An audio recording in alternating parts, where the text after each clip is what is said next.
Round two of the FCS playoffs are here. Hello, everyone. Welcome to Slasher U. I'm your host, Christian Rao, here with my co-host, Steve Feck, and we are going to preview all 8 games of the FCS playoffs for round two. We're going to start off with New Hampshire taking on Holy Cross. Now, Holy Cross is undefeated, 11-0. They did not get one of the top seeds. They did get a bye week, but that is something that is still up for interpretation. New Hampshire, 9-3, coming off a pretty nice win against Fordham, 52-42. Steve, our FCS expert here at Slasher U, want to break it down for us. New Hampshire Holy Cross, this game is going to be fantastic. Okay, well, I want to start with New Hampshire because I'm going to go all fanboy on Holy Cross and rant rave about how they should have been higher than an 8 seed and all that blah blah blah blah. But New Hampshire played a terrific football game. They jumped out early. I think that had Fordham just off stride just enough, despite the great play of their quarterback, Tim DeMorat. I thought it just threw them into enough disarray that they were able to then match them score for score and win that football game. It is no crime for a defense to give up the yardage and the scores that they did to Tim DeMorat. And actually, the fact that they controlled him and forced him into some bad throws in the first quarter actually won that football game in the long run, because DeMorat's the kind of guy that can go out and put up 2-3 touchdowns in the first quarter. And that offense, for Fordham is crazy. New Hampshire really played under control, I thought, the whole game. I thought that their quarterback stayed calm under pressure. He did not force throws. And that Dylan Lawby guy, what a revelation. 100 yards rushing. And I mean, he had more than that, but 100 yards rushing, 100 yards receiving, 100 yards in returns. I mean, he was just a dynamo. It was so much fun. And you're probably too young to remember a guy by the name of Ed Podolak. He ended up playing in the pros for the Chiefs, but he was that kind of a guy in college too. That was he just gained yards every possible way, other than maybe playing defense. I'm sure they could put Lawby in the defensive backfield. He'd probably pick a pass off for a pick six. I mean, he's just that kind of guy. He's just a ball of energy. But now let's get back to my fanboy ways of Holy Cross. I have been touting Holy Cross all year long.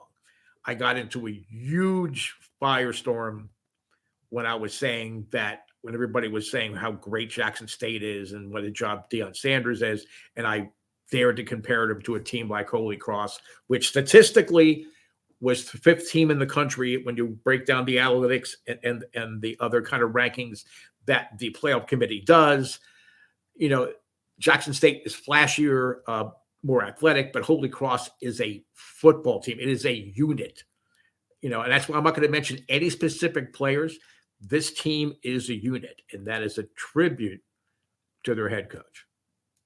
Holy Cross is fantastic. I mean, this is a team that really could make a lot of noise, and we've seen it so far this season. There's a reason they haven't lost a single game yet. They did play at the FBS level. They won on a Hail Mary against the University of Buffalo, if you remember that one, a team that is possibly going to be in a bowl game this year, the University of Buffalo. So I really do think Holy Cross is going to come out on top of this one. Now, however, New Hampshire did just beat Fordham by 10. Holy Cross had to take Fordham to overtime. Okay, so that's something, if you want to play the comparison game, that's something that we can do on this one. However, New Hampshire's 9-3, Holy Cross is 11-0. Take that as you will. One plays in the Colonial, the other one plays in the Patriots. So take that one as you will as well. I have a feeling you're also leaning towards Holy Cross, Steve.